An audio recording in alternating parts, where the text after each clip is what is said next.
Hi, good morning. Good morning, Good ma'am. morning, ma'am. Good morning. Okay, Regina, good morning. എന്താണ് അഞ്ജുവിന്റെ മോള് പഠിക്കാൻ കയറിയിട്ടുണ്ടെന്ന് തോന്നുന്നു. മോളിന്ന് സ്കൂളിൽ പോയില്ലേ? എന്ത് പറ്റി? അമ്മയുടെ കൂടെ പഠിക്കാൻ കയറിയിട്ടാണോ? ആണോ? അഞ്ജു സിയ ആണോ? അമ്മ പഠിക്കുന്നതിന്റെ കൂട്ടത്തില് മോളും പഠിക്കാന്ന് വിചാരിച്ചു അല്ലേ? എങ്ങനെയാണോ? ഒന്ന് സ്കൂളിൽ പോയില്ലേ?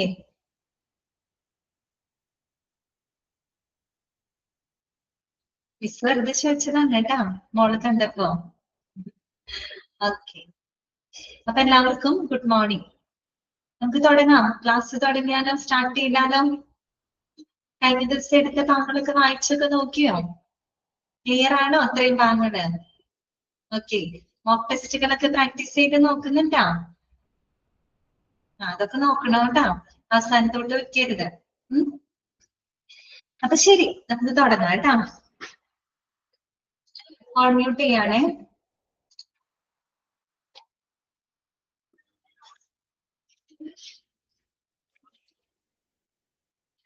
നമ്മള് കഴിഞ്ഞ ദിവസത്തെ ക്ലാസ്സില് നമ്മൾ പറഞ്ഞുകൊണ്ടിരുന്നത് എംപ്ലോയി ഹെൽത്തിനെ പറ്റിയിട്ടാണ് അല്ലെ.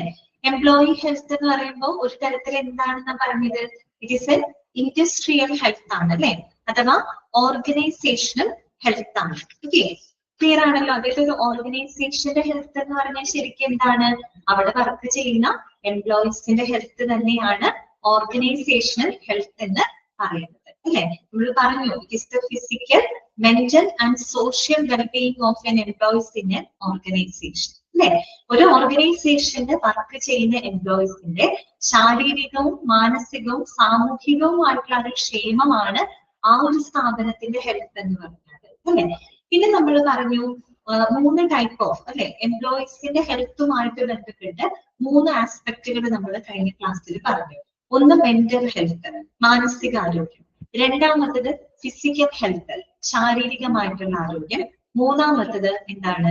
സോഷ്യൽ ഹെൽത്ത് ആണ് അല്ലെ. സോഷ്യൽ ഹെൽത്ത് ആണ് സാമൂഹികമായിട്ടുള്ള ആരോഗ്യം, ഫിസിക്കൽ ഹെൽത്ത് ശാരീരികമായിട്ടുള്ള ആരോഗ്യം. ഇത് മൂന്നുമാണ് ഒരു എംപ്ലോയി ഹെൽത്തുമായിട്ട് ബന്ധപ്പെട്ടത്. എംപ്ലോയിയുടെ മാത്രമല്ല കേട്ടോ, ഏതൊരു വ്യക്തിയുടെയും ഹെൽത്തുമായിട്ട് ബന്ധപ്പെട്ട 3 കാര്യങ്ങൾ ഇത് തന്നെയാണ്. മെന്റൽ ഹെൽത്ത്, ഫിസിക്കൽ ഹെൽത്ത്, അതുപോലെ തന്നെ സോഷ്യൽ ഹെൽത്ത്. ഓക്കെ, പിന്നെ നമ്മൾ പറഞ്ഞു തുടങ്ങി വെച്ചത് statutory provisions for the employee health ആണ് കേട്ടോ. അതായത് എംപ്ലോയി ഹെൽത്തുമായിട്ട് ബന്ധപ്പെട്ട ചില നിയമവ്യവസ്ഥകളെ പറ്റിയിട്ടാണ് നമ്മൾ പറഞ്ഞത്. അതിൽ ഏറ്റവും പ്രധാനപ്പെട്ട, അതായത് എംപ്ലോയിയുടെ ഹെൽത്തുമായിട്ട് ബന്ധപ്പെട്ട ഏറ്റവും എന്താണ് ഇമ്പോർട്ടന്റ് ആക്ട് എന്ന് പറയുന്നത് 1948 ഫാക്ടറീസ് ആക്ട് ആണ് കേട്ടോ. 1948 ഫാക്ടറീസ് ആക്ട് ആണ്. അപ്പൊ ഈ ആക്ട് പഠിക്കുമ്പോൾ നിങ്ങൾ നോട്ട് ചെയ്യേണ്ടത് ഓരോ സെക്ഷൻസും എന്തുമായിട്ട് ബന്ധപ്പെട്ടതാണ്, അതാണ് നിങ്ങൾ നോട്ട് ചെയ്യുന്നത് കേട്ടോ. ഓക്കെ, ബാക്കിയുള്ളത് മുഴുവൻ അവിടെ കൊടുത്തതിന്റെ എക്സ്പ്ലനേഷൻ മാത്രമാണ്. ഓരോ സെക്ഷനും എന്തുമായിട്ട് ബന്ധപ്പെട്ടതാണ്, ഏത് ആക്ട് ആണ്, ഒരേ ഒരു ആക്ടേ ഉള്ളൂ. ഈ ഒരു ആക്ട് മാത്രമേ അവിടെ പഠിക്കാനുള്ളൂ, 1948 ഫാക്ടറീസ് ആക്ട്. ഇപ്പൊ നമ്മൾ ഗ്രീവൻസ് പഠിച്ചിരുന്ന സമയത്ത് 1947 ഇൻഡസ്ട്രിയൽ ഡിസ്പ്യൂട്ട് ആക്ട് ആണെന്ന് നമ്മൾ പറഞ്ഞു.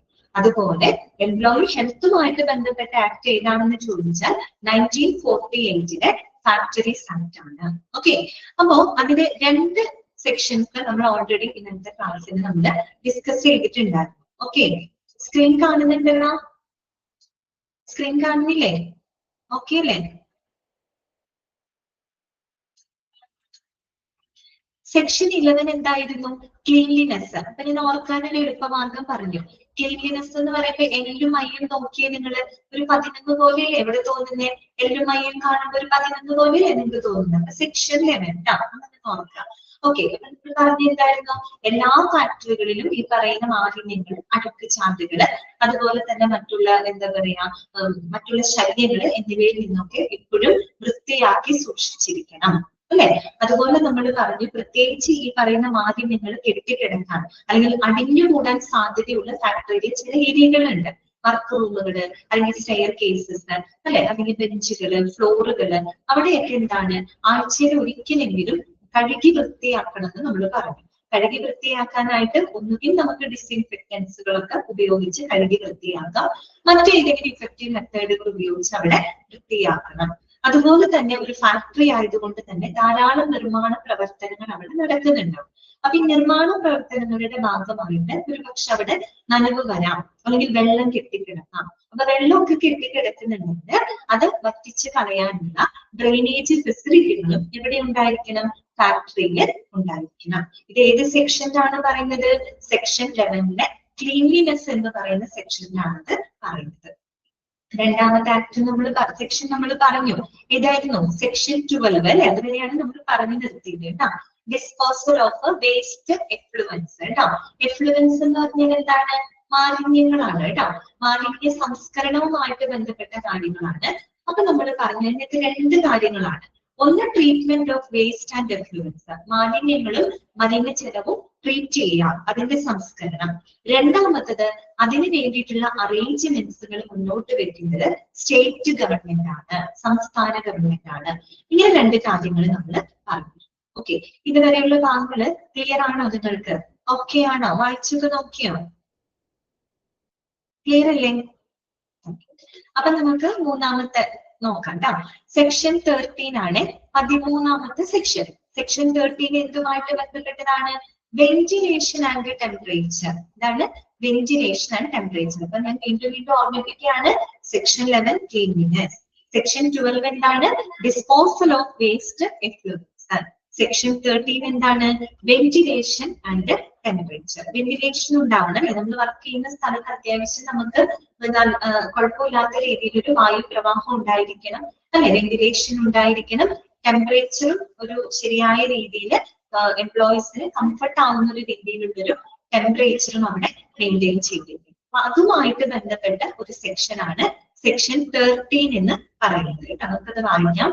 The Factories Act 1948 under its section 13 provides that എന്താണ് നോക്കി, effective and suitable provision shall be made in every factory for securing and maintaining adequate ventilation by the circulation of fresh air and such temperature as will secure to workers therein reasonable conditions of comfort and prevent injury to the health. അതായത് ഇവര് പറയുന്നത് എല്ലാ ഫാക്ടറികളിലും നിർബന്ധമായിട്ടും വേണം കേട്ടോ, എല്ലാ ഫാക്ടറികളിലും ഒരു adequate ആയിട്ടുള്ള ഒരു ആവശ്യത്തിനുള്ള ഒരു വെന്റിലേഷൻ ഉറപ്പുവരുത്തുന്നതിനായിട്ടുള്ള ഏറ്റവും ഇഫക്റ്റീവ് ആയിട്ടുള്ള സ്യൂട്ടബിൾ ആയിട്ടുള്ള വ്യവസ്ഥകള് അല്ലെങ്കിൽ നടപടികൾ അവിടെ ഉണ്ടായിരിക്കണം. ഏതൊരു ഫാക്ടറി അല്ലെ, മീൻസ് ഏതൊരു ഫാക്ടറിയിലും ഒരു ശുദ്ധവായു സഞ്ചാരം ഉറപ്പാക്കുന്നതിന് ആവശ്യമായിട്ടുള്ള ഏറ്റവും ഇഫക്റ്റീവ് ആയിട്ടുള്ള സ്യൂട്ടബിൾ ആയിട്ടുള്ള എല്ലാ വ്യവസ്ഥകളും അവിടെ നടപ്പിലാക്കിയിരിക്കണം എന്ന് ഏത് സെക്ഷനിലാണ് പറയുന്നത്? സെക്ഷൻ 13 പറയുന്നത്. അതുകൂടാതെ നമ്മൾ അവിടെ വർക്ക് ചെയ്യുന്ന എംപ്ലോയീസിന് അവർക്ക് ഏറ്റവും കംഫർട്ട് ആവുന്ന രീതിയിൽ, അവർക്ക് കംഫർട്ട് ആവുന്ന രീതിയിൽ മാത്രമല്ല അവരുടെ ആരോഗ്യത്തിന് പ്രതികൂലമായിട്ട് ബാധിക്കുന്ന സാഹചര്യങ്ങളെ തടയാനായിട്ട് അനുകൂലമായിട്ടുള്ള ഒരു താപനിലയും അവിടെ മെയിൻറ്റെയിൻ ചെയ്തിരിക്കണം എന്ന് പറയുന്നത് സെക്ഷൻ 13 ആണ്. ക്ലിയർ ആയോ പറഞ്ഞത്? അപ്പൊ ഫാക്ടറിയിൽ വർക്ക് ചെയ്യുന്ന എംപ്ലോയീസിന് എന്ത് വേണം? അവർക്കൊരു ആഡിക്വേറ്റ് ആയിട്ടുള്ള ആവശ്യത്തിനുള്ള ഒരു ശുദ്ധവായു സഞ്ചാരം, വെന്റിലേഷൻ ഉറപ്പാക്കുന്നതിന് ഏറ്റവും ഫലപ്രദമായിട്ടുള്ള അനുയോജ്യമായിട്ടുള്ള വ്യവസ്ഥകൾ അവിടെ നടപ്പിലാക്കണം. അതുകൂടാതെ അവരുടെ കംഫർട്ടിനും അവരുടെ ഹെൽത്തിനെ പ്രതികൂലമായിട്ട് ബാധിക്കുന്ന സാഹചര്യങ്ങളെ തടയാനായിട്ട് അനുകൂലമായിട്ടുള്ള ഒരു ടെമ്പറേച്ചറും അവിടെ മെയിൻറ്റെയിൻ ചെയ്തിരിക്കണം. ഓക്കെ, ഇതാണ് സെക്ഷൻ 13 പറയുന്നത് കേട്ടോ. Walls and roofs shall be of such material and so designed that such temperature shall not be exceeded but kept as low as practicable, etc.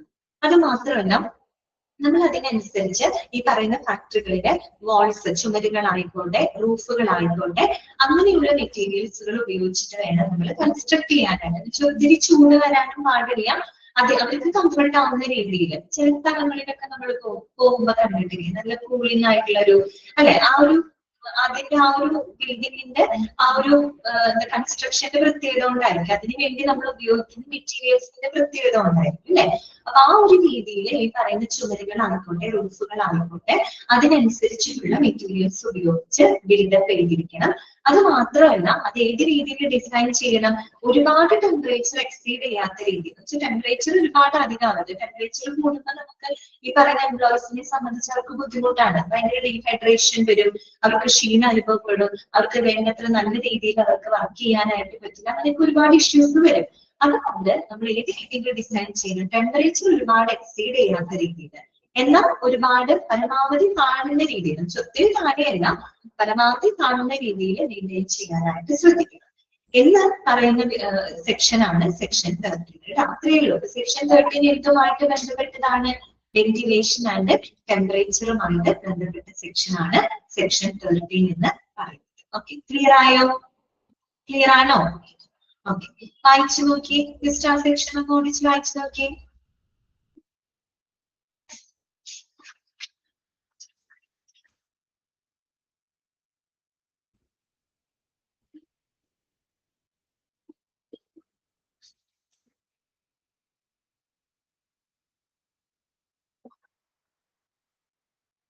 അടുത്തത് section 14, 14ാമത് section.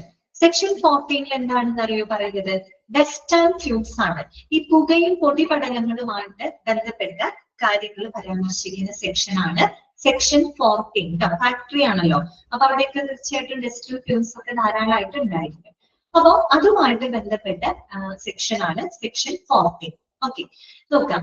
Measures four prevention of inhalation or accumulation of dust and fumes should be used, and exhaust for internal combustion engines should be used. Dust and fumes should be controlled below permissible limits. അത് വേറൊന്നുമല്ല പറയുന്നത്, നമ്മൾ ഈ പറയുന്ന പുക പൊടിപടലങ്ങൾ അത് ശ്വസിക്കുന്നത്, അതുപോലെ തന്നെ അത് അടിഞ്ഞുകൂടുന്നത് തടയുന്നതിനും, അതുപോലെ തന്നെ ഇന്റേണൽ കമ്പസ്റ്റഡ് എൻജിൻസുകൾക്കായിട്ടുള്ള എക്സ്ഹോസ്റ്റുകളും നിർബന്ധമായിട്ടും എല്ലാ ഫാക്ടറികളിലും സ്ഥാപിച്ചിരിക്കണം. പ്രത്യേകിച്ച് ഒരുപാട് നിർമ്മാണ പ്രവർത്തനങ്ങൾ നടക്കുന്നതാണ്. അപ്പൊ അതുകൊണ്ട് തന്നെ പുകയും പൊടിപടലങ്ങളൊക്കെ വരാനുള്ള ഒരു ചാൻസ് കൂടുതലാണ്. അവിടെ വർക്ക് ചെയ്യുന്ന എംപ്ലോയീസിന്റെ ഹെൽത്തിനെ അത് പ്രതികൂലമായിട്ട് ബാധിക്കും.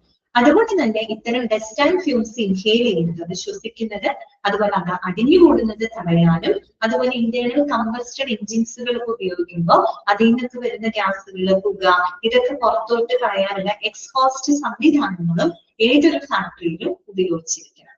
ഓക്കെ, പിന്നെ പറയുന്നത് dust and fumes should be controlled below permissible limits. ഈ പറയുന്ന ഡസ്റ്റും അതുപോലെ തന്നെ ഫ്യൂംസുകളൊക്കെ അനുവദനീയമായിട്ടുള്ള പരിധിക്ക് താഴെയായിട്ട് വേണം നിലനിർത്താനായിട്ട്.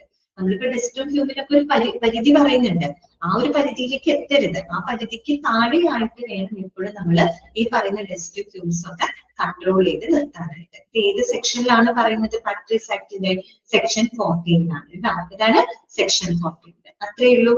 അപ്പൊ സെക്ഷൻ 11 ക്ലീൻലിനെസ് ആണ്. സെക്ഷൻ 12 എന്താണ്? ഡിസ്പോസൽ ഓഫ് വേസ്റ്റ് എഫ്ലുവൻസ് ആണ്.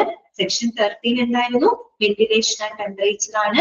സെക്ഷൻ 14 ഇപ്പൊ നമ്മൾ പറഞ്ഞത് എന്താണ്? ഡസ്റ്റ് ആൻഡ് ഫ്യൂംസ് ആണ്. ഓക്കെ, ക്ലിയർ ആണല്ലോ. നെക്സ്റ്റ് വരുന്നത് സെക്ഷൻ 15 ഓഫ് സബ്സെക്ഷൻ 1 ആണ് കേട്ടോ. ഒരു സെക്ഷനിൽ തന്നെ ഒരുപാട് സബ്സെക്ഷൻസ് ഉണ്ടായിരിക്കും. അപ്പൊ സെക്ഷൻ 15 ഓഫ് 1 കേട്ടോ, 1 സബ്സെക്ഷൻ. അതിനകത്ത് പറയുന്നത് എന്തുമായിട്ട് ബന്ധപ്പെട്ട കാര്യം എന്നറിയോ? Artificial humidification. എന്താണ് ആർട്ടിഫിഷ്യൽ ഹ്യൂമിഡിഫിക്കേഷൻ? ഹ്യൂമിഡിറ്റി എന്ന് പറഞ്ഞാൽ എന്താ ഉദ്ദേശിക്കുന്നത്? ഈർപ്പം നിലനിർത്തുക, ഈർപ്പം, അങ്ങനെയാണ് നമ്മൾ ഹ്യൂമിഡിറ്റി എന്ന് പറയുന്നത് കേട്ടോ. അപ്പോ ആർട്ടിഫിഷ്യൽ ഹ്യൂമിഡിഫിക്കേഷൻ എന്ന് പറഞ്ഞാൽ എന്താണ്? It is the process of adding the moisture into the air. നമ്മൾ ഈ എയറിലോട്ട് മോയ്സ്ചർ ആഡ് ചെയ്യാണ്, ഒരു ഈർപ്പം നമ്മൾ കൃത്രിമമായിട്ട് ആഡ് ചെയ്യുന്ന ആ ഒരു പ്രോസസ്സിനെയാണ് നമ്മൾ ആർട്ടിഫിഷ്യൽ ഹ്യൂമിഡിഫിക്കേഷൻ എന്ന് പറയുന്നത്. ഹ്യൂമിഡിറ്റി എന്ന് പറഞ്ഞാൽ ഈർപ്പം നിലനിർത്തുക എന്നുള്ള അർത്ഥമാണ്. ആർട്ടിഫിഷ്യൽ ഹ്യൂമിഡിഫിക്കേഷൻ എന്ന് പറഞ്ഞാൽ it is the process of adding the moisture into the air. നമ്മൾ എയറിലോട്ട് ഈർപ്പം ആഡ് ചെയ്യുന്നതും കൃത്രിമമായിട്ട് നമ്മൾ ആഡ് ചെയ്യുന്നതിനെയാണ് ആർട്ടിഫിഷ്യൽ ഹ്യൂമിഡിഫിക്കേഷൻ എന്ന് പറയുന്നത്. അപ്പൊ നിങ്ങൾക്ക് ചിന്തിക്കാം, എന്തിനാണ് ഈ ആർട്ടിഫിഷ്യൽ ഹ്യൂമിഡിഫിക്കേഷൻ ഫാക്ടറികളിൽ ചെയ്യേണ്ട കാര്യം എന്താണ്? വെറുതെ ആണോ അത് ചെയ്യുന്നത്? അല്ല, അതിന് പല കാര്യങ്ങളുണ്ട്. ഒന്നാമത്തെ കാര്യം പറയുന്നത് maintain the product quality. Okay, നമ്മൾ അവിടെ ഉണ്ടാക്കുന്ന പ്രോഡക്റ്റുകളുടെ ക്വാളിറ്റി മെയിൻറ്റെയിൻ ചെയ്യാനായിട്ട്, പിന്നെ ഈ പറയുന്ന പോലെ വർക്കേഴ്സിന്റെ കംഫർട്ട്, അവരുടെ സേഫ്റ്റിക്ക് വേണ്ടിയിട്ട്, അതുപോലെ തന്നെ നമ്മൾ ഈ ഫാക്ടറികളിലൊക്കെ ഉപയോഗിക്കുന്ന വലിയ വലിയ എക്യുപ്മെന്റ്സുകള്, മെറ്റീരിയൽസുകള്, അതൊക്കെ പ്രൊട്ടക്ട് ചെയ്യുന്നതിന് വേണ്ടിയിട്ട്, അതുപോലെ തന്നെ മാനുഫാക്ചറിങ് എഫിഷ്യൻസി വർദ്ധിപ്പിക്കും. ഇതിനൊക്കെ വേണ്ടിയിട്ടാണ് നമ്മൾ എന്ത് ചെയ്യുന്നത്, ഈ പറയുന്ന ആർട്ടിഫിഷ്യൽ ഹ്യൂമിഡിറ്റി നമ്മൾ ഉണ്ടാക്കുന്നത്. ഹ്യൂമിഡിറ്റി ഉണ്ടെങ്കിൽ കുറച്ചും കൂടെ നമ്മൾ ഹ്യൂമിഡിറ്റി കൂട്ടണം. ആർട്ടിഫിഷ്യൽ ആയിട്ട് ഹ്യൂമിഡിറ്റി മെയിൻറ്റെയിൻ ചെയ്യാനുണ്ട് പല കാരണങ്ങളുണ്ട്. ഒന്ന് ഈ പറയുന്ന പോലെ to maintain the product quality, പ്രോഡക്റ്റിന്റെ ക്വാളിറ്റി മെയിൻറ്റെയിൻ ചെയ്യാനായിട്ട്, അതുപോലെ ഈ പറയുന്ന വർക്കേഴ്സിന്റെ ആ ഒരു അവരുടെ ഒരു കംഫർട്ടിന് വേണ്ടിയിട്ട്, പിന്നെ നമ്മൾ അവിടെ ഉപയോഗിക്കുന്ന വലിയ വലിയ എക്യുപ്മെന്റ്സുകൾ, മെറ്റീരിയൽസ്, അതിനെ പ്രൊട്ടക്ട് ചെയ്യാനായിട്ട്, അതുപോലെ മാനുഫാക്ചറിന്റെ എഫിഷ്യൻസി വർദ്ധിപ്പിക്കാനായിട്ട്, അതിനൊക്കെ വേണ്ടിയിട്ടാണ് നമ്മൾ ഈ ഹ്യൂമിഡിറ്റി അവിടെ നിലനിർത്തുന്നത്. പ്രത്യേകിച്ച് ആർട്ടിഫിഷ്യൽ നമ്മൾ കുറച്ച് കൂടുതൽ ഹ്യൂമിഡിറ്റി അവിടെ നമ്മൾ നിലനിർത്തേണ്ടതുണ്ട്. ഓക്കെ, അപ്പൊ അതുമായിട്ട് ബന്ധപ്പെട്ട സെക്ഷൻ ആണ് സെക്ഷൻ 15(1) എന്ന് പറയുന്നത് കേട്ടോ. ഇനി നമുക്ക് വായിക്കാം.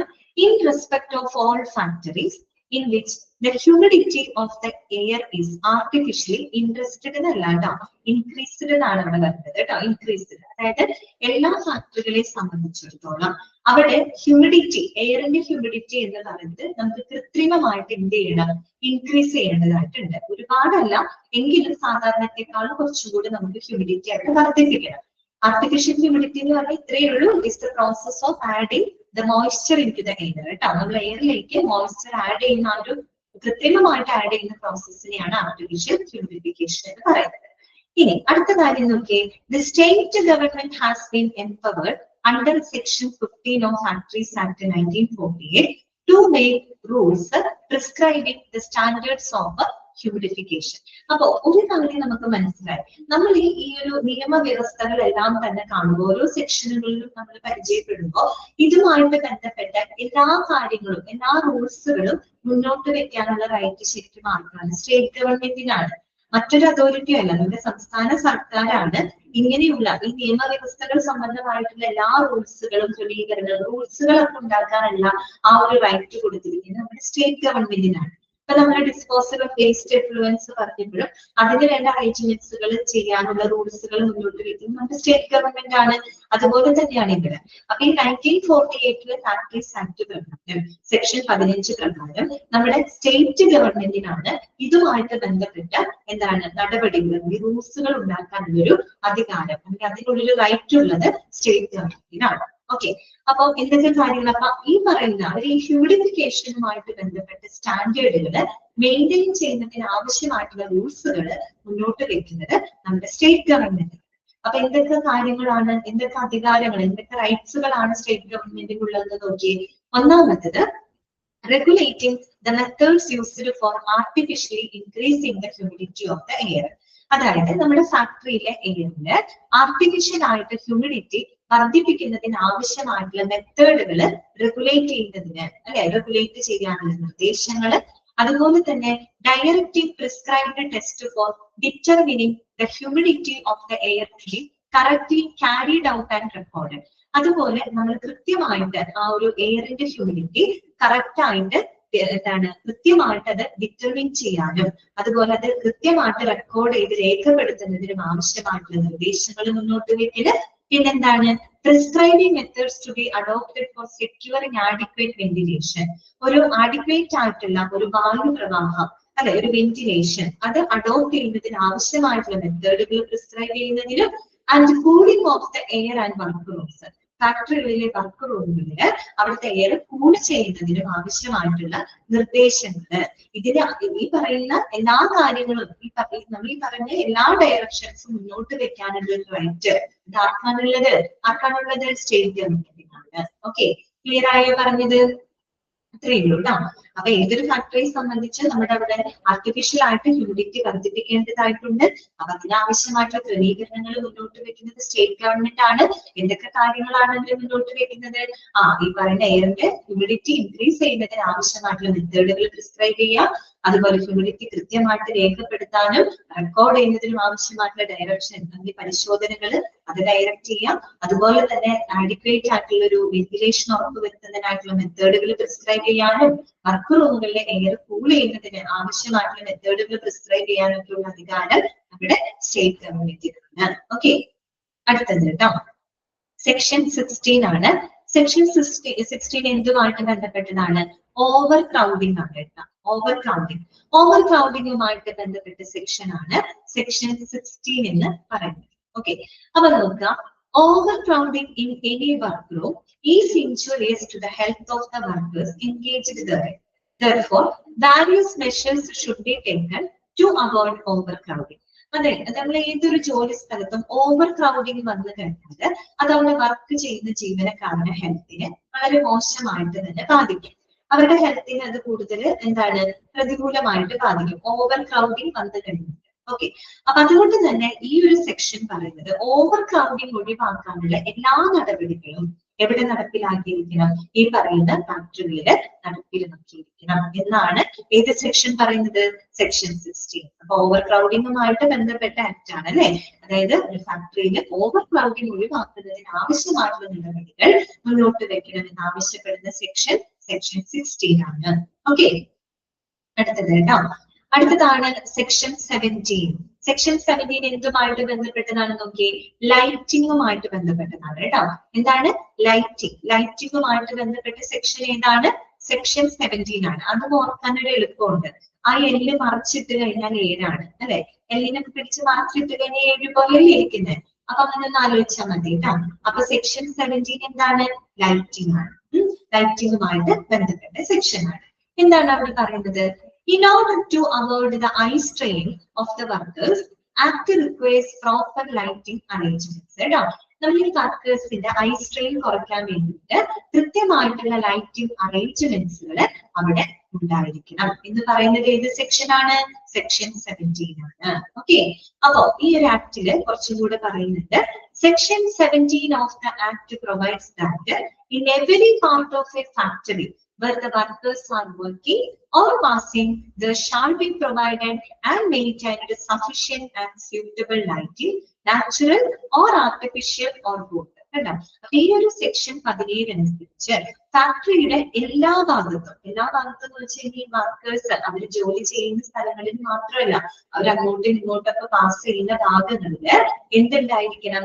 സഫീഷ്യന്റ് ആയിട്ടുള്ള സ്യൂട്ടബിൾ ആയിട്ടുള്ള ലൈറ്റിംഗ് അറേഞ്ച്മെന്റ്സുകൾ ഉണ്ടായിരിക്കണം. ഇപ്പൊ നാച്ചുറൽ ആയിട്ടുള്ള രീതിയിൽ ലൈറ്റിങ്ങോ ആർട്ടിഫിഷ്യൽ ആയിട്ടോ രണ്ടും കൂടിയ രീതിയിൽ പ്രോപ്പർ ആയിട്ടുള്ള സ്യൂട്ടബിൾ ആയിട്ടുള്ള സഫീഷ്യന്റ് ലൈറ്റിംഗ് അറേഞ്ച്മെന്റ്സുകൾ ഉണ്ടായിരിക്കണം. എന്തെങ്കിലും അവർക്ക് ഡയറക്റ്റ് സൂര്യപ്രകാശം കിട്ടുന്ന തരത്തിലുള്ള ഏരിയകളായിരിക്കണം. അല്ലെങ്കിൽ ഇപ്പൊ അങ്ങനെ ഒരു വെളിച്ചമില്ലാന്നുണ്ടെങ്കിൽ ആർട്ടിഫിഷ്യൽ ആയിട്ട് അവർക്ക് ലൈറ്റിംഗ് അറേഞ്ച്മെന്റ്സുകൾ ചെയ്തു കൊടുക്കണം. അത് നിർബന്ധമായിട്ടും ഉണ്ടായിരിക്കണം എന്ന് പറയുന്നത് സെക്ഷൻ 17. എന്തിനു വേണ്ടിയിട്ടാണ്? വർക്കേഴ്സിന്റെ ഐ സ്ട്രെയിൻ കുറയ്ക്കാൻ വേണ്ടിയിട്ടാണ്. അത് ഹെൽത്തുമായിട്ട് ബന്ധപ്പെട്ടതാണ് അല്ലെ. അവരുടെ ഐ സ്ട്രെയിൻ കുറയ്ക്കുന്നതിന് വേണ്ടിയിട്ടാണ്. ഓക്കെ, അപ്പൊ ഇത് മറ്റു കാര്യങ്ങൾ പറയുന്നത് in every factory all glazed windows and skylights used for the lighting of the work room shall be kept clean and both the inner and outer surfaces, and so far as compliance with the provision of any rules made under subsection 3 of section 13 will allow free from obstruction. Okay, അതായത് ഇതനുസരിച്ച് ഏത് ഫാക്ടറിയിലും നമ്മൾ ഈ work റൂമിലെ ലൈറ്റിങ്ങിന് വേണ്ടി, പ്രത്യേകിച്ച് natural ലൈറ്റിങ്ങിന് വേണ്ടിയിട്ട് നമ്മൾ ഉപയോഗിക്കുന്ന ഗ്ലേസ്ഡ് വിൻഡോസുകള്, സ്കൈ ലൈറ്റുകള്, അതെപ്പോഴും നമ്മൾ തുടച്ച് വൃത്തിയാക്കണം, ക്ലീൻ ചെയ്തിരിക്കണം. അതിന് ഇന്നർ സർഫസും ഔട്ടർ സർഫസും ഒക്കെ എപ്പോഴും പൊടിയൊന്നും വരാതെ നല്ല രീതിയിൽ ക്ലീൻ ചെയ്ത് വെച്ചിരിക്കണം. എന്നാൽ മാത്രമാണ് അതിലൂടെ എന്ത് ചെയ്യാൻ പറ്റുള്ളൂ? ലൈറ്റ് നല്ല രീതിയിൽ പാസ് ചെയ്യാനായിട്ട് പറ്റും. ഇതാണ് അവിടെ പറയുന്നത്. എല്ലാ ഫാക്ടറിയിലും നമ്മൾ ഉപയോഗിക്കുന്ന ലൈറ്റിങ്ങിന് വേണ്ടി ഉപയോഗിക്കുന്ന ഗ്ലേസ്ഡ് വിൻഡോസ് ഉണ്ടായിരിക്കും, സ്കൈ ലൈറ്റ്സ് ഉണ്ടായിരിക്കും. അതെല്ലാം തന്നെ that is free from obstruction, that is free from any blocks അല്ലെ. ബ്ലോക്കേജസിൽ നിന്നൊക്കെ ഫ്രീ ആയിരിക്കണം എന്ന് വെച്ചാൽ ഒന്നും വന്ന് ബ്ലോക്ക് ചെയ്യാൻ പാടില്ല. പൊടിപടലങ്ങളൊക്കെ ഉണ്ടെങ്കിൽ അതൊക്കെ അതിന്റെ ഇന്നർ സർഫസും ഔട്ടർ സർഫസും ഒക്കെ എപ്പോഴും നല്ല നീറ്റ് ആയിട്ട് ക്ലീൻ ചെയ്ത് സൂക്ഷിച്ചിരിക്കണം എന്നാണ് അവിടെ പറയുന്നത്. പിന്നെ അവിടെ വേറൊരു കാര്യം കൂടി എടുത്ത് പറയുന്നുണ്ട്. So far as compliance with the provisions of any rule made under subsection 3 of section 13. Section 13 നമ്മൾ എന്താ പറഞ്ഞത്? വെന്റിലേഷൻ ആയിരുന്നു. ഓർമ്മയുണ്ടല്ലോ, സെക്ഷൻ 13 നമ്മൾ വെന്റിലേഷനും ടെമ്പറേച്ചറുമായിട്ട് ബന്ധപ്പെട്ട കാര്യങ്ങളാണ്. അപ്പൊ അതും ഇവിടെ വരുന്നുണ്ട്. അതും ഇതനുസരിച്ചിട്ട് തന്നെയാണ്. അതായത് നമ്മൾ വെന്റിലേഷൻ എന്ന് പറയുമ്പോഴും അവിടെ വേറെ ബ്ലോക്കേജസ് വരാൻ പാടില്ല. ഇപ്പൊ ഒരു പ്രോപ്പർ വെന്റിലേഷന് വേണ്ടിയിട്ട് നമ്മൾ എന്തെങ്കിലും വിൻഡോസുകളോ കാര്യങ്ങളോ ഒക്കെ ഫാക്ടറിയിൽ നമ്മൾ ഉണ്ടെങ്കിൽ അതും ഇതുപോലെ തന്നെ ബ്ലോക്സ് ഒന്നും വരാൻ പാടില്ല. യാതൊരു ഒബ്സ്ട്രക്ഷൻസ് ഒന്നും വരാത്ത രീതിയിൽ അതും നമ്മൾ എന്ത് ചെയ്തിരിക്കണം? മെയിൻറ്റെയിൻ ചെയ്തിരിക്കണം. അതിന് പറഞ്ഞ കാര്യങ്ങളും ഇവിടെ ഈ പറയുന്ന ലൈറ്റിങ്ങും എല്ലാം ഒരേ രീതിയിലാണ് വരുന്നത് കേട്ടോ. ലൈറ്റിങ്ങിനാണെങ്കിലും വെന്റിലേഷൻ ആണെങ്കിലും അതുപോലെ തന്നെ മറ്റുള്ള ടെമ്പറേച്ചർ മെയിൻ്റനൻസിനാണെങ്കിലും നമ്മൾ ഉപയോഗിക്കുന്ന വിൻഡോസുകളായിക്കോട്ടെ മറ്റുള്ള സ്കൈലൈറ്റ്സ് ആയിക്കോട്ടെ അതെല്ലാം തന്നെ ഫ്രീ ഫ്രം ദ ബ്ലോക്കേജസ് ആയിരിക്കണം. പ്രത്യേകിച്ച് ബ്ലോക്ക് ഒന്നും ഉണ്ടാവാൻ പാടില്ല. അവിടെയൊക്കെ കൃത്യമായിട്ട് വൃത്തിയായിട്ട് നീറ്റായിട്ട് സൂക്ഷിച്ചു. ഓക്കെ, ക്ലിയർ ആണോ പറഞ്ഞത്? ഓക്കെ ആണോ? മനസ്സിലായോ?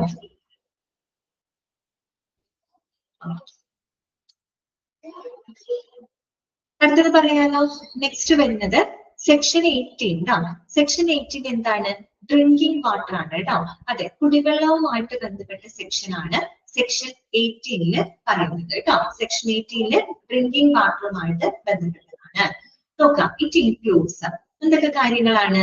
4 കാര്യങ്ങൾ പറയുന്നുണ്ട്. ഒന്ന്, suitable points for wholesome drinking water. ഇതാണ് suitable points for the wholesome drinking water. Wholesome drinking water എന്ന് പറഞ്ഞാൽ എന്താ? ഏറ്റവും നമുക്ക് കുടിക്കാൻ പറ്റുന്ന രീതിയിൽ ശുദ്ധമായിട്ടുള്ള വെള്ളം, അതാണ് ഹോൾസം എന്ന് പറയുന്നത് കേട്ടോ. ഹോൾസം ഡ്രിങ്കിങ് വാട്ടർ എന്ന് പറയുന്നത് അത്രയും പ്യുവർ ആയിട്ടുള്ള നമുക്ക് കുടിക്കാൻ സാധിക്കുന്ന വെള്ളത്തിനാണ് കുടിവെള്ളം. അതാണ് കേട്ടോ ഏറ്റവും പ്യുവർ ആയിട്ടുള്ള വെള്ളം. അതാണ് ഹോൾസം ഡ്രിങ്കിങ് വാട്ടർ എന്ന് പറയുന്നത്. അപ്പോ സ്യൂട്ടബിൾ പോയിന്റ്സ് എന്ന് പറയുന്ന കാര്യം is the designated areas or location where the drinking water is available. അതായത് ഒരു ഫാക്ടറിയില് ഏറ്റവും നല്ല ശുദ്ധവെള്ളം അല്ലെങ്കിൽ ഈ പറയുന്ന കുടിവെള്ളം അത് ലഭിക്കുന്ന ഡെസിഗ്നേറ്റഡ് ആയിട്ടുള്ള ഏരിയകള്, ലൊക്കേഷൻസുകൾ അവിടെ കൃത്യമായിട്ട് ഉണ്ടായിരിക്കും. ഓക്കെ, മനസ്സിലായല്ലോ? അതായത് ഒരു ഫാക്ടറി വർക്ക് ചെയ്യുമ്പോൾ ആ ഒരു ഫാക്ടറിയില് എവിടെയൊക്കെയാണ് ഏറ്റവും നല്ല ആ ഒരു ഡ്രിങ്കിങ് വാട്ടർ അവൈലബിലിറ്റി ഏതൊക്കെ ഏരിയകളിലാണ്, ഏതൊക്കെ ലൊക്കേഷൻസിലായിരിക്കണം എന്നുള്ളത് അതിനെ പറ്റി ഈ ഒരു സെക്ഷനിൽ പറയുന്നുണ്ട്. അതാണ് suitable points എന്ന് പറഞ്ഞത് കേട്ടോ. That means designated areas or locations where this drinking water is available. ഈ ഡ്രിങ്കിങ് വാട്ടർ നമുക്ക് അവൈലബിൾ ആയിട്ടുള്ള ഡെസിഗ്നേറ്റഡ് ഏരിയാസ്, ലൊക്കേഷൻസ് അത് എവിടെയായിരിക്കണം, എങ്ങനെയായിരിക്കണം, അങ്ങനെയുള്ള കാര്യങ്ങളൊക്കെ ഈ ഒരു സെക്ഷൻ 18 പറയുന്നുണ്ട്. ഓക്കെ, പിന്നെ രണ്ടാമത്തെ കാര്യം നോക്കിയേ, drinking points to be legibly marked and to be away from the urinals, latrines etcetera കേട്ടോ. ഇനി നമ്മൾ ഈ പറയുന്ന ഡ്രിങ്കിങ് ഏരിയാസ്, ഈ പറയുന്ന കുടിവെള്ളം ലഭ്യമാക്കുന്ന ഏരിയസ് ഉണ്ടല്ലോ, ലൊക്കേഷൻസ്, അതെപ്പോഴും ലെജിബിൾ ആയിട്ട് നമ്മൾ മാർക്ക് ചെയ്തിരിക്കണം. കൃത്യമായിട്ട് അവിടെ മാർക്ക് ചെയ്തിരിക്കണം. അവിടെ എഴുതി വെച്ചിട്ടുണ്ട്, എലിജിബിളി അവിടെ മാർക്ക് ചെയ്തിരിക്കണം. അത് മാത്രമല്ല, അങ്ങനെയുള്ള ഏരിയ എന്ന് പറയുന്നത് എപ്പോഴും എന്താണ്, യൂറിനൽസ്, ലാട്രിൻസ് അവിടെ നിന്നൊക്കെ അകറ്റി വേണം ഇത് പ്ലേസ് ചെയ്യാനായിട്ട്. ഒരിക്കലും ടോയ്ലറ്റ് അല്ലെങ്കിൽ മറ്റുള്ള ബാത്റൂം ഫെസിലിറ്റിയുടെ അടുത്തൊന്നും കൊണ്ട് ഇങ്ങനെയുള്ള ഡ്രിങ്കിങ് വാട്ടർ ഫെസിലിറ്റികൾ പ്ലേസ് ചെയ്യാനായിട്ട് പാടില്ല. ഓക്കെ, അതാണ് അവർ പറയുന്നത് കേട്ടോ. Drinking points to be legibly marked. Okay, ആ ഡെസിഗ്നേറ്റഡ് ഏരിയാസ് എവിടെയൊക്കെ നമുക്ക് ആ ഒരു കുടിവെള്ളം ലഭിക്കും എന്നുള്ളത് കറക്റ്റ് ആയിട്ട് അവിടെ ലെജിബിൾ ആയിട്ട് മാർക്ക് ചെയ്യണം. അവിടെ ബോർഡിൽ എഴുതി വെച്ചിരിക്കണം. അതുപോലെ അങ്ങനെയുള്ള ഏരിയ എന്ന് പറയുന്നത് ലാട്രിൻ, യൂറിനൽസ് അവിടെ നിന്നൊക്കെ അകറ്റി വേണം, അകലെ നിന്ന് വേണം, അങ്ങനെ വേറൊരു സെപ്പറേറ്റ് ആയിട്ടുള്ള ഒരു സ്ഥലത്തായിരിക്കും അത് പ്ലേസ് ചെയ്യേണ്ടത്. ഓക്കെ, പിന്നെ മൂന്നാമത്തെ കാര്യം നോക്കിയേ, cooling of drinking water where more than 250 workers R employed. അതായത് 250-ൽ കൂടുതൽ ജീവനക്കാർ വർക്ക് ചെയ്യുന്ന ഫാക്ടറിയിൽ ഈ പറയുന്ന വെള്ളം തണുപ്പിച്ചു കൊടുക്കാനുള്ള സൗകര്യങ്ങൾ ഉണ്ടായിരിക്കണമെന്നും ഈ ഒരു സെക്ഷനിൽ വ്യവസ്ഥ ചെയ്യുന്നുണ്ട്. മനസ്സിലായല്ലോ? അത് എന്തുകൊണ്ട് കൂൾ ചെയ്ത് കൊടുക്കാന്ന് വെച്ചാൽ പ്രത്യേകിച്ച് നമുക്കറിയാം, വളരെ ചൂടൊക്കെ കൂടിയ ഒരു കാലാവസ്ഥ ഒക്കെ വരുന്ന സമയത്ത് ആളുകൾക്ക് ബുദ്ധിമുട്ട് വരും അല്ലെ. ആ സമയത്തൊക്കെ അതും എല്ലായിടത്തുമില്ല, 250 അതിൽ കൂടുതലോ ആളുകളൊക്കെ വർക്ക് ചെയ്യുന്ന ഫാക്ടറികളിൽ ഈ പറയുന്ന കുടിവെള്ളം തന്നെ അവർക്ക് തണുപ്പിച്ചു കൊടുക്കാനുള്ള ഫെസിലിറ്റികൾ ഉണ്ടായിരിക്കണമെന്നും ഈ ഒരു സെക്ഷൻ 18 പറയുന്നുണ്ട്. ഓക്കെ, നാലാമത്തെ പറയുന്നത് നോക്കാം. The state government may make rules for securing compliance with the provisions of section 18. Okay, അറിയാലോ ഈ പറയുന്ന എല്ലാ വ്യവസ്ഥകളുമായിട്ട് ബന്ധപ്പെട്ട റൂൾസുകളൊക്കെ മുന്നോട്ട് വെക്കുന്നത് ആരാണ്? നമ്മുടെ സ്റ്റേറ്റ് ഗവൺമെന്റ് ആണ്. അപ്പൊ അതനുസരിച്ച് സെക്ഷൻ 18 പറയുന്ന എല്ലാ വ്യവസ്ഥകളും അത് കൃത്യമായിട്ട് പാലിക്കുന്നുണ്ടോ എന്ന് ഉറപ്പുവരുത്തുന്നതിന് ആവശ്യമായിട്ടുള്ള റൂൾസുകൾ ആർക്ക് മേക്ക് ചെയ്യാം? സ്റ്റേറ്റ് ഗവൺമെന്റിന് മുന്നോട്ട് വെക്കാം. അത് മാത്രമല്ല, and for the examination by the prescribed authorities of the supply and distribution of drinking water in factories. അതുപോലെ ഫാക്ടറികളില് ഈ പറയുന്ന കുടിവെള്ള വിതരണം അത് പരിശോധിക്കുന്നതിന് ആവശ്യമായിട്ടുള്ള അധികാരികൾ അല്ലെ പരിശോധിക്കുന്നുണ്ടോ, കൃത്യമായിട്ട് പ്രിസ്ക്രൈബ്ഡ് അതോറിറ്റീസ് അത് പരിശോധിക്കുന്നുണ്ടോ എന്നുള്ള കാര്യങ്ങളും ഉറപ്പുവരുത്താനായിട്ട് ഈ ഒരു സെക്ഷൻ 18 എന്ത് ചെയ്യുന്നുണ്ട്? വ്യവസ്ഥ ചെയ്യുന്നുണ്ട് കേട്ടോ. അപ്പൊ ഓർക്കാം, സെക്ഷൻ 18 പ്രകാരം എന്താണ് ആ ഒരു സെക്ഷൻ 18 ആ ഒരു വ്യവസ്ഥകൾ കൃത്യമായിട്ട് പാലിക്കുന്നുണ്ടോ എന്ന് ഉറപ്പുവരുത്താനും ഫാക്ടറികളുടെ കുടിവെള്ള വിതരണം അത് വളരെ എന്താണ് നല്ല രീതിയിൽ നടത്തുന്നുണ്ടോ എന്ന് പ്രിസ്ക്രൈബ്ഡ് അതോറിറ്റീസ് ഏറ്റവും നല്ല രീതിയിൽ ഉറപ്പാക്കുന്നുണ്ടോ എന്നൊക്കെ അറിയാൻ വേണ്ടിയിട്ട് എന്നെല്ലാം ഉറപ്പുവരുത്താനായിട്ട് സെക്ഷൻ 18 എന്താണ് വ്യവസ്ഥ ചെയ്യുന്നത് കേട്ടോ. ഓക്കെ, ഇത്രയേ ഉള്ളൂ. സെക്ഷൻ 18 ഡ്രിങ്കിങ് വാട്ടറുമായിട്ട് ബന്ധപ്പെട്ടതാണ് കേട്ടോ. ക്ലിയർ ആണോ പറഞ്ഞത്? ഓക്കെ ആണോ? ഓക്കെ അല്ലേ? ജസ്റ്റ് ഒന്ന് വായിച്ചു നോക്കി കേട്ടോ, എന്നിട്ട് നമുക്ക് അടുത്ത സെക്ഷൻ പറയാം.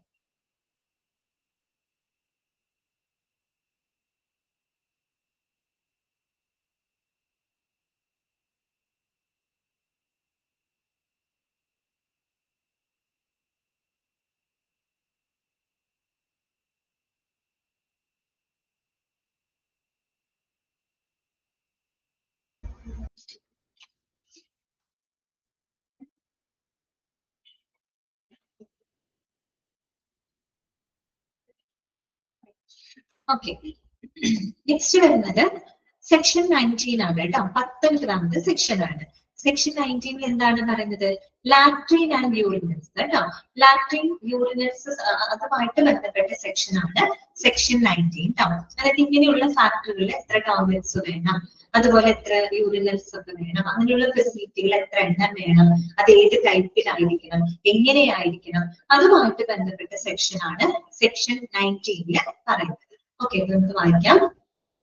According to section 19 of the Factories Act 1948, first എന്ന് പറഞ്ഞു കഴിഞ്ഞാൽ every factory, എല്ലാ ഫാക്ടറിയിലും എന്തൊക്കെ കാര്യങ്ങളാണ് നോക്കുക? ഒന്നാമത്തത് sufficient latrine and urinal accommodations of prescribed types shall be provided, conveniently situated and accessible to workers at the times while they are in the factory. ഒന്നാമത്തെ കാര്യം, ഫാക്ടറിയിൽ ജോലി ചെയ്യുന്ന സമയത്തില് അവിടുത്തെ വർക്കേഴ്സിന് ഏറ്റവും അവർക്ക് കൺവീനിയന്റ് ആയിട്ടുള്ള പ്ലേസില്, അവർക്ക് ഏറ്റവും ആക്സസബിൾ ആവുന്ന സ്ഥലത്തില് സഫീഷ്യന്റ് നമ്പർ ഓഫ് ആവശ്യത്തിനുള്ള ലാട്രിൻ അതുപോലെ തന്നെ യൂറിനൽ ഫെസിലിറ്റീസുകൾ ഉണ്ടായിരിക്കണം.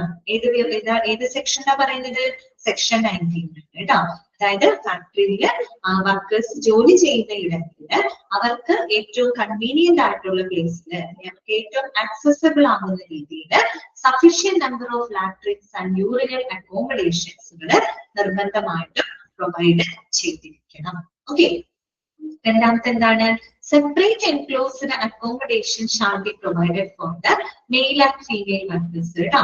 ഈ പറയുന്ന സ്ത്രീകൾക്കും പുരുഷന്മാർക്കുമായിട്ട് സെപ്പറേറ്റ് ആയിട്ട് തന്നെ ഈ പറയുന്ന യൂറിനൽ ലാട്രിൻ ഫെസിലിറ്റികൾ ഉണ്ടായിരിക്കണം. അത് എല്ലാവർക്കും അങ്ങനെയാണ് അല്ലെ? സ്ത്രീകൾക്കും പുരുഷന്മാർക്കും സെപ്പറേറ്റ് ആയിട്ട് തന്നെ ഈ പറയുന്ന ലാട്രിൻ യൂറിനൽ ഫെസിലിറ്റികൾ പ്രൊവൈഡ് ചെയ്തിരിക്കും. മൂന്നാമത്തെ കാര്യം എന്താണ് പറയുന്നത്? Such accommodation shall B adequately lighted and ventilated കേട്ടോ.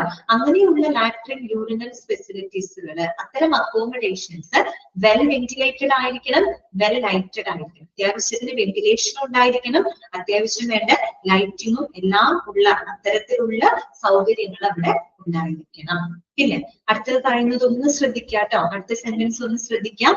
And no latrine or urinals shall, unless specially exempted in writing by the chief inspector, communicate with any worker except through an intervening open space or ventilated passage. എന്താണ് അവിടെ പറയുന്നത്? അവിടെ പറഞ്ഞ കാര്യത്രേ ഉള്ളൂ. അതായത് ലാട്രിൻസ് and urinals എന്ന് പറഞ്ഞാൽ എന്താണ്? അതിന് there is no direct connection to the worker. Work റൂമുകളുമായിട്ട് ഒരിക്കലും നേരിട്ടൊരു ഡയറക്റ്റ് കണക്ഷൻ അവിടെ ഉണ്ടാവാനായിട്ട് പാടില്ല. അതായത് നമ്മൾ ഈ പറയുന്ന ലാട്രിൻസ്, യൂറിനൽസ് അങ്ങനെയുള്ള ഫെസിലിറ്റികൾക്ക് ഫാക്ടറിയിലെ വർക്ക് റൂമുകളുമായിട്ട് there is no direct connection. അതിന് നേരിട്ടൊരു ഡയറക്റ്റ് കണക്ഷൻ അവിടെ ഉണ്ടാവാനായിട്ട് പാടില്ല. എന്ന് വെച്ചാൽ അതിനോട് ചേർന്ന് ഉണ്ടാവാനായിട്ട് പാടില്ല.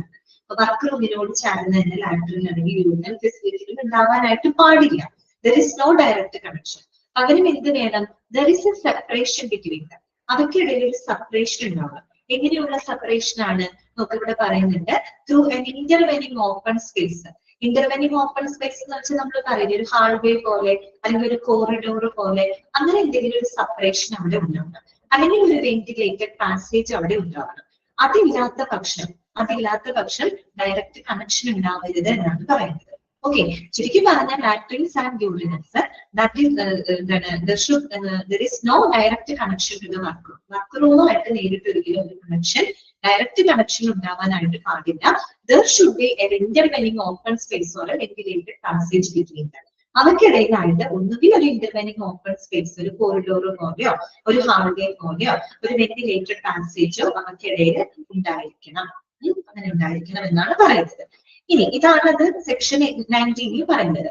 പക്ഷേ ഈ വ്യവസ്ഥകൾ പാലിക്കാൻ കഴിയുന്നില്ല എന്നുണ്ടെങ്കിൽ നമ്മുടെ ചീഫ് ഇൻസ്പെക്ടർക്ക് രേഖാമൂലം ചെറിയ പ്രത്യേക ഇളവുകൾ അനുവദിക്കാം എന്നാണ് ഈ ഒരു സെക്ഷൻ പറയുന്നത്. ശരിക്കും ഇതാണ് സെക്ഷനിൽ പറയുന്നത്. സഫിഷ്യന്റ് നമ്പർ ഓഫ് ലാട്രിൻസ് ഉണ്ടായിരിക്കണം, യൂറിനൽസ് ഉണ്ടായിരിക്കണം, അതുപോലെ തന്നെ സ്ത്രീകൾക്കും പുരുഷന്മാർക്കും സെപ്പറേറ്റ് ആയിട്ടുള്ള സംവിധാനങ്ങൾ ഉണ്ടായിരിക്കണം.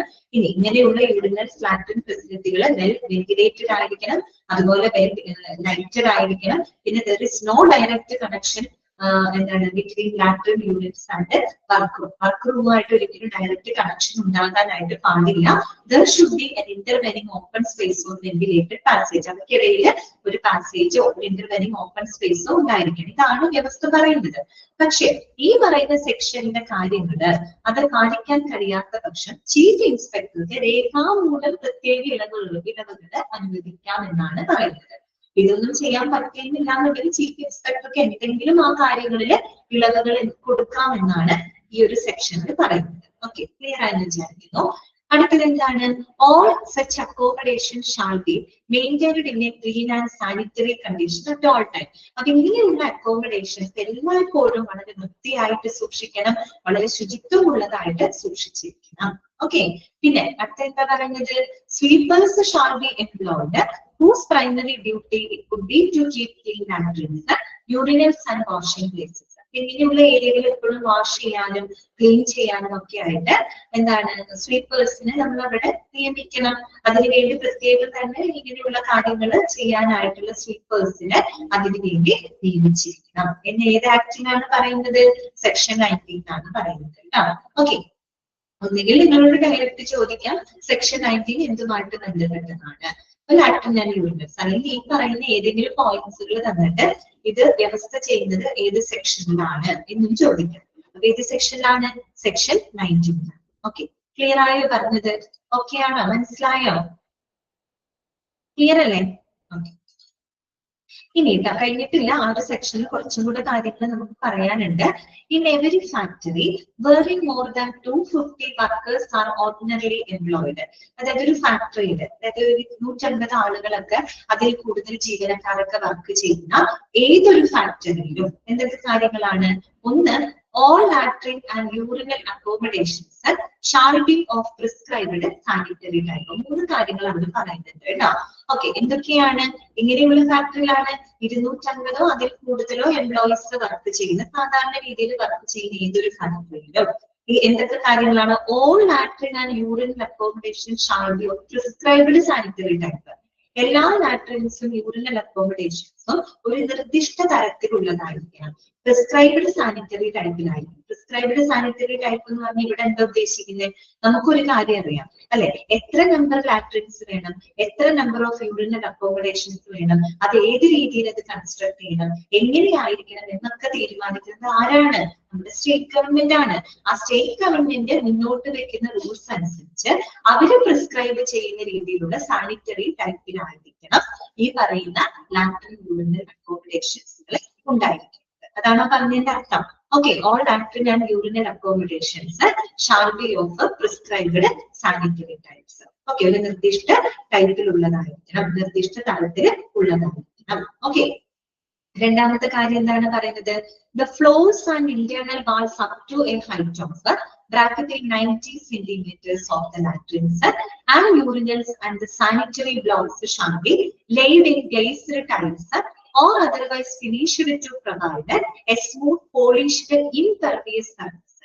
ഇവിടെ പറയുന്നത് എന്താണെന്നറിയാമോ? അതായത് ഏകദേശം ഒരു 90 സെന്റിമീറ്റർ വരെ ഉയരമുള്ള ഫ്ലോറുകളും വാളുകളും ഒക്കെയുള്ള latrine urinal accommodations that should be എന്താണ് built up with glazed tiles കേട്ടോ. അത് glazed ടൈലുകൾ ഉപയോഗിച്ച് ഫിനിഷ് ചെയ്തിരിക്കണം എന്നാണ് പറയുന്നത്.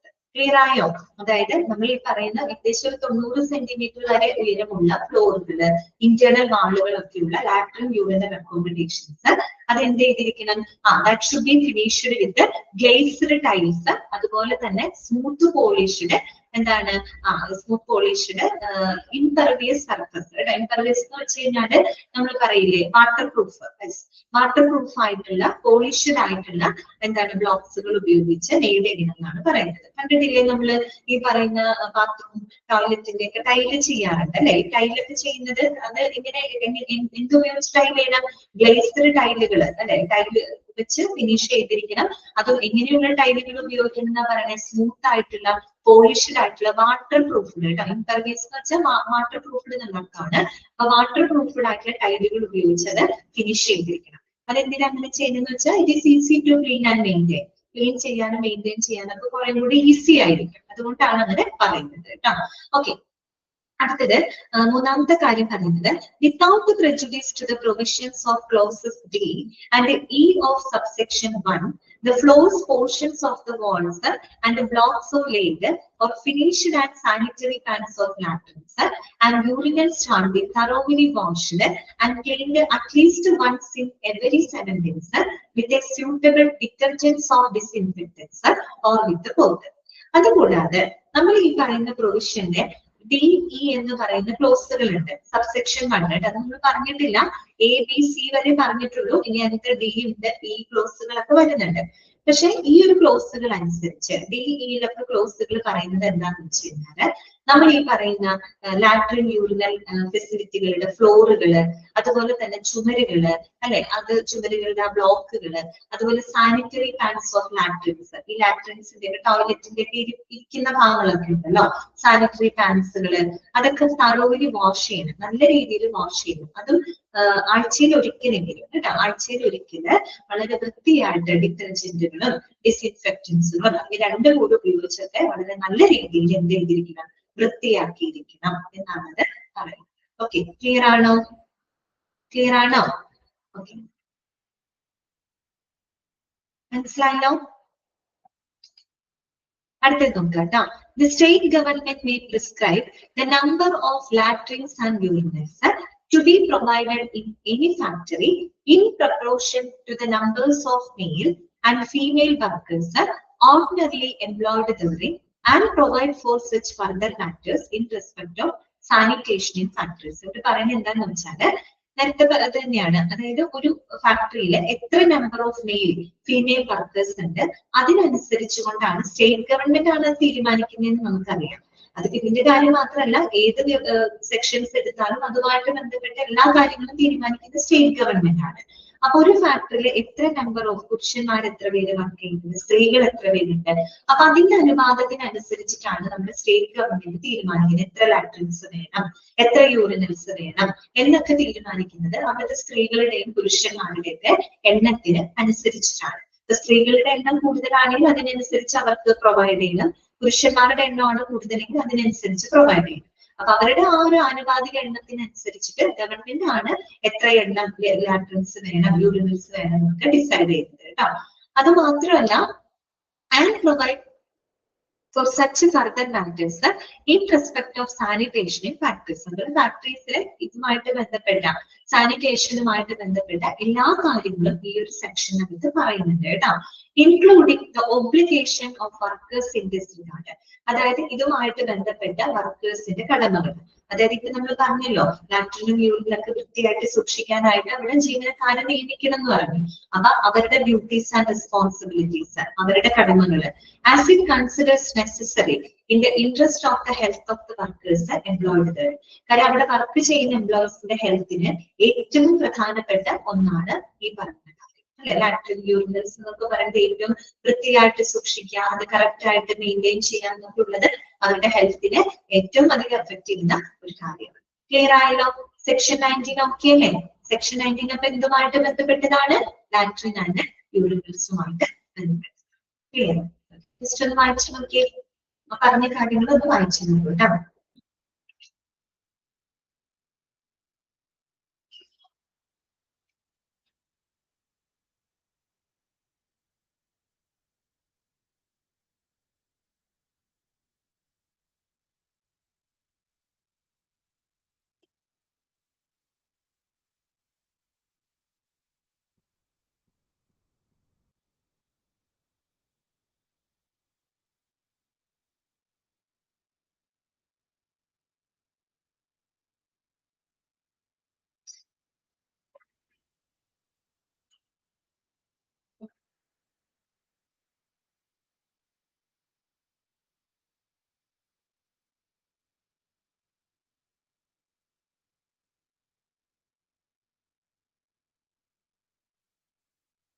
ക്ലിയർ ആണോ? ഓക്കെ ആണോ എല്ലാവർക്കും? അടുത്ത സെക്ഷനിലോട്ട് പോട്ടെ. ഓക്കെ, അടുത്തതാണ് സെക്ഷൻ 20 കേട്ടോ. അവസാനത്തെ സെക്ഷൻ ആണ് സെക്ഷൻ 20. നമ്മൾ 11 തൊട്ടാണ് സ്റ്റാർട്ട് ചെയ്തത് കേട്ടോ. സെക്ഷൻ 20 പറയുന്നത് സ്പിറ്റൂൺസ് ആണ് കേട്ടോ. സ്പിറ്റ് ചെയ്യാന്ന് പറഞ്ഞ എന്താ? തുപ്പുന്നതിനെയാണ് സ്പിറ്റ് എന്ന് പറയുന്നത് അല്ലെ? ഓക്കെ, അപ്പൊ സ്പിറ്റൂൺസ് ആണ് കേട്ടോ. അതായത് നമ്മുടെ ഈ വാഷ് ബേസിനൊക്കെ പോലെ തുപ്പാനും മറ്റുള്ളതിനുള്ള സൗകര്യങ്ങൾ ഒരു ഫാക്ടറിയിൽ ഉണ്ടായിരിക്കണം. അപ്പൊ അതുമായിട്ട് ബന്ധപ്പെട്ട കാര്യങ്ങളാണ് സെക്ഷൻ 20 പറയുന്നത്. ഓക്കെ, അപ്പൊ it includes the following. First നാല് കാര്യങ്ങളുണ്ട് കേട്ടോ. 4 കാര്യങ്ങൾ അതിനകത്ത് പറയുന്നുണ്ട്. ഒന്ന്, സഫിഷ്യന്റ് നമ്പർ ഓഫ് സ്പിറ്റൂൺസ്. ആവശ്യത്തിന് എണ്ണം സ്പിറ്റൂൺസ് അവിടെ ഉണ്ടായിരിക്കണം. തുപ്പാനുള്ള സാമഗ്രികളാണ് ഉദ്ദേശിക്കുന്നത് കേട്ടോ, അത് അവിടെ ഉണ്ടായിരിക്കണം. പിന്നെ പറയുന്നത് display of notice of provision of spittoons. ഈ പറയുന്ന സ്പിറ്റൂൺസ് അത്തരം ഫെസിലിറ്റികൾ പ്രൊവൈഡ് ചെയ്തിട്ടുള്ള ആ നോട്ടീസുകൾ അല്ലെങ്കിൽ അതിനുള്ള പ്രൊവിഷൻസ് കറക്റ്റ് ആയിട്ട് അവിടെ ഡിസ്പ്ലേ ചെയ്തിരിക്കണം. പിന്നെ പെനാൽറ്റി, അതുമായിട്ട് ബന്ധപ്പെട്ട് നിയമങ്ങൾ ലംഘിച്ചു കഴിഞ്ഞാൽ അതിന് വരുന്ന പെനാൽറ്റി. പിന്നെ വരുന്നത് prescription of rules by the state government. അതുമായിട്ട് ബന്ധപ്പെട്ട സ്റ്റേറ്റ് ഗവൺമെന്റിന്റെ ആ ഒരു റൂൾസ്, നിർദ്ദേശങ്ങൾ. ഇത്രയുമാണ് നമുക്കതിന് നോക്കാനുള്ളത്. അപ്പൊ ആദ്യത്തെ ഇത്രയേ ഉള്ളൂ. Sufficient number of spittoons in every factory there shall be provided a sufficient number of spittoons in convenient places and they shall be maintained in a clean and hygienic condition. അതായത് എല്ലാ ഫാക്ടറിയിലും ആവശ്യത്തിന് എണ്ണത്തിന് ആവശ്യത്തിനനുസരിച്ച് അത് കൺവീനിയന്റ് ആയിട്ടുള്ള പ്ലേസിൽ എന്തുണ്ടായിരിക്കണം? സ്പിറ്റൂൺസ് ഉണ്ടായിരിക്കണം. Sufficient number of സ്പിറ്റൂൺസ് ഉണ്ടായിരിക്കണം. അത് എല്ലായ്പ്പോഴും വളരെ ക്ലീൻ ആയിരിക്കണം, ഹൈജീനിക് ആയിട്ട് സൂക്ഷിക്കുകയും വേണം. ഓക്കെ, അതാണ് സഫിഷ്യന്റ് നമ്പർ ഓഫ് സ്പിറ്റൂൺസിനകത്ത് പറയുന്നത്. ക്ലിയർ ആണല്ലോ? അടുത്തത് എന്താണ്? Display of notice of provision of spittoons കേട്ടോ.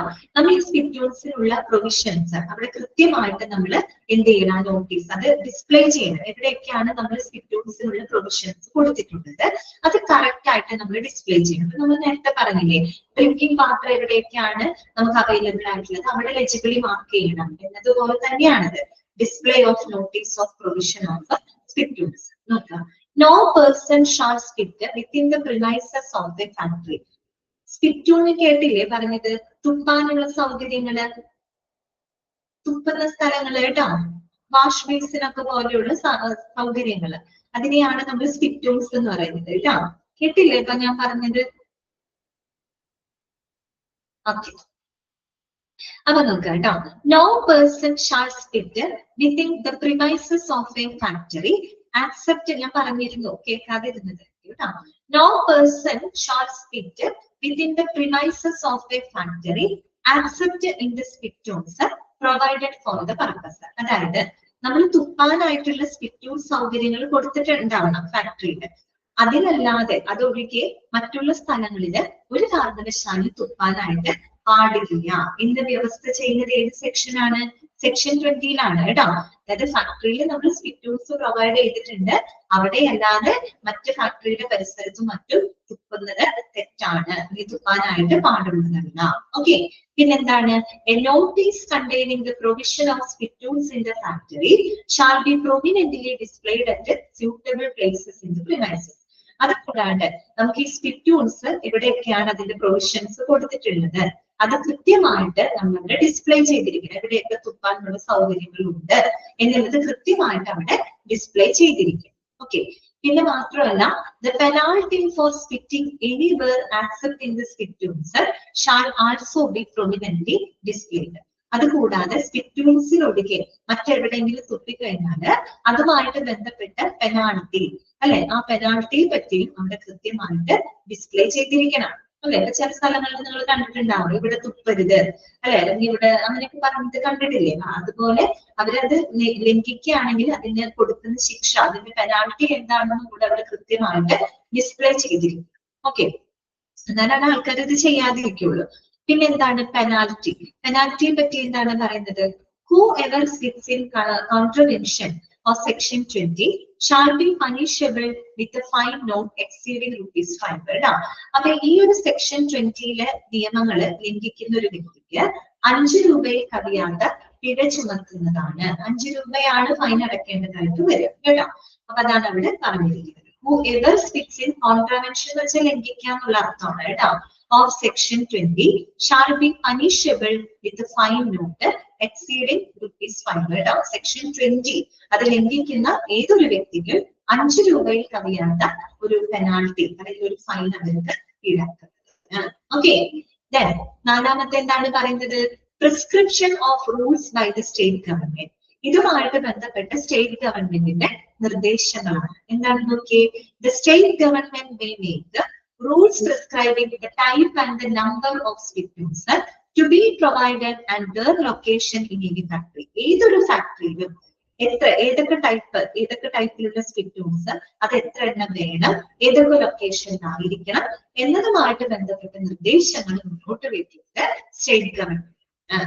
Okay, it may also provide for the matters relating to their location in any factory. It may also provide for the matters relating to their maintenance in a clean and hygienic condition. അത് മാത്രമല്ല state government മുന്നോട്ട് വെക്കുന്നത് കേട്ടോ. അതായത് ഇതുമായിട്ട് എങ്ങനെ maintain ചെയ്യണം, എത്ര എണ്ണം, ഏതൊക്കെ ടൈപ്പ് സ്പിറ്റൂൺസ്, എത്ര എണ്ണം വേണം, ഏതൊക്കെ ലൊക്കേഷനിൽ വേണം, അതുപോലെ അതെപ്പോഴും ഹൈജീനിക് ആയിട്ട് ക്ലീൻ ആൻഡ് ഹൈജീനിക് ആയിട്ട് വെക്കേണ്ടതിന്റെ പ്രാധാന്യം, ഇതിനെ പറ്റിയെല്ലാം തന്നെ സ്റ്റേറ്റ് ഗവൺമെന്റ് എന്ത് ചെയ്യുന്നുണ്ട്? നിർദ്ദേശങ്ങൾ മുന്നോട്ട് വെക്കുന്നുണ്ട്. ഓക്കെ, ക്ലിയർ ആണോ? എല്ലാ സെക്ഷൻസും ഓക്കെ ആണോ? സെക്ഷൻ 20 വരെ നമ്മൾ പറഞ്ഞിട്ടുണ്ട് കേട്ടോ. അപ്പൊ ഒന്ന് ആലോചിച്ച് നോക്കി ഏതൊക്കെ സെക്ഷൻസ് എന്തൊക്കെയാണ് പറഞ്ഞത്? സെക്ഷൻ 11 എന്തായിരുന്നു? ക്ലീനിനെസ്. സെക്ഷൻ 12 എന്തായിരുന്നു? Disposal of waste effluents. Section 13 എന്തായിരുന്നു? Ventilation and temperature. Section 14 dust and fumes. Section 15 artificial humidification. Section 16 over crowding. Section 17 ആ 7 മറച്ചിട്ട എല്ലു പോലെയാണ് എന്ന് ഞാൻ പറഞ്ഞു, ലൈറ്റിംഗ് അല്ലെ. സെക്ഷൻ 18 ഡ്രിങ്കിങ് വാട്ടർ അല്ലെ. ഡ്രിങ്കിങ് വാട്ടർ നമുക്കറിയാം, നമുക്ക് കുടിവെള്ളം ഇല്ലെങ്കിൽ 8ന്റെ പണി കിട്ടുന്ന ആലോചിച്ചാൽ മതി കേട്ടോ. കുടിവെള്ളം കിട്ടിയില്ലെങ്കിൽ 8ന്റെ പണി കിട്ടുന്ന ആലോചിച്ചാൽ മതി. ഇപ്പൊ 18 ആലോചിച്ചാൽ മതി. 8 കേട്ടോ, 8 അല്ല 18 കേട്ടോ. ഓക്കെ, അപ്പൊ സെക്ഷൻ 18 ഡ്രിങ്കിങ് വാട്ടർ. സെക്ഷൻ 19 എന്താണ്? ലാട്രിൻ ആൻഡ് യൂറിനൽസ് ആണ്. സെക്ഷൻ 20 എന്താണ് പറയുന്നത്? സ്പിറ്റൂൺസ് ആണ് കേട്ടോ. തുപ്പാനുള്ള സാമഗ്രികൾ അല്ലെങ്കിൽ ഈ പറയുന്ന വാഷ് ബേസിൻ പോലെയുള്ള അല്ലെ അത്തരം സ്പിറ്റൂൺസിന്റെ അത്തരം ഫെസിലിറ്റികൾ പ്രൊവൈഡ് ചെയ്യുന്നതുമായിട്ട് ബന്ധപ്പെട്ട സെക്ഷൻ ആണ് സെക്ഷൻ 20. ഓക്കെ, ക്ലിയർ ആയെന്ന് വിചാരിക്കുന്നു കേട്ടോ. ഇനി ഇത്രയും മതി. ഓക്കെ, അപ്പൊ നമുക്ക് നെക്സ്റ്റ് ക്ലാസ്സിൽ ഇനി കുറച്ചും കൂടെ പറയാനുള്ളൂ. എംപ്ലോയി ഹെൽത്തിന്റെ ഇമ്പോർട്ടൻസ് കഴിഞ്ഞാൽ നമുക്ക് എംപ്ലോയി സേഫ്റ്റിയിലോട്ട് കിടക്കാം കേട്ടോ. പിന്നെ നമുക്ക് സേഫ്റ്റി കൂടെയാണ് ആ ചാപ്റ്ററിന്റെ അടുത്തേക്ക് പറയാനുള്ളത് കേട്ടോ. ഓക്കെ, അൺമ്യൂട്ട് ചെയ്യാണ്. ഇന്നത്തെ ക്ലാസ്സിൽ എന്തെങ്കിലും ഡൗട്ടുകൾ ഉണ്ടെങ്കിൽ ചോദിക്കാം. നിങ്ങൾ എപ്പോഴും ഓർക്കേണ്ടത് ഓരോ സെക്ഷനും എന്തുമായിട്ട് നമ്മൾ ഈ പറയുന്ന എംപ്ലോയി ഹെൽത്തുമായിട്ട് ബന്ധപ്പെട്ട ഒരേ ഒരു ആക്ട് മാത്രമേ നമ്മൾ പഠിക്കുന്നുള്ളൂ. അത് 1948 ഫാക്ടറീസ് ആക്ട് ആണ്. ഓരോ ആക്ടിലും ഒരു സെക്ഷൻ ആണ് നിങ്ങൾ നോട്ട് ചെയ്തത്. സെക്ഷൻ എന്തുമായിട്ട് ബന്ധപ്പെട്ടതാണ് എന്നുള്ളത് നോട്ട് ചെയ്ത് വെക്കുക കേട്ടോ. ഓക്കെ.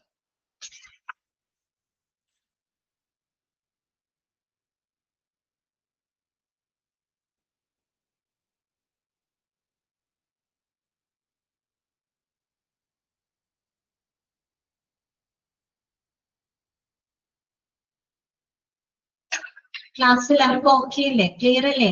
മനസ്സിലായല്ലോ കാര്യങ്ങളൊക്കെ? ഓക്കെ. അപ്പൊ വായിച്ചു നോക്കുക. അതുപോലെ മോക്ക് ടെസ്റ്റുകളൊക്കെ പ്രാക്ടീസ് ചെയ്തുകൊണ്ടേ ഇരിക്കുക കേട്ടോ. അപ്പൊ നമുക്ക് നെക്സ്റ്റ് ക്ലാസ്സിൽ കാണാം. ഓക്കെ. ബൈ.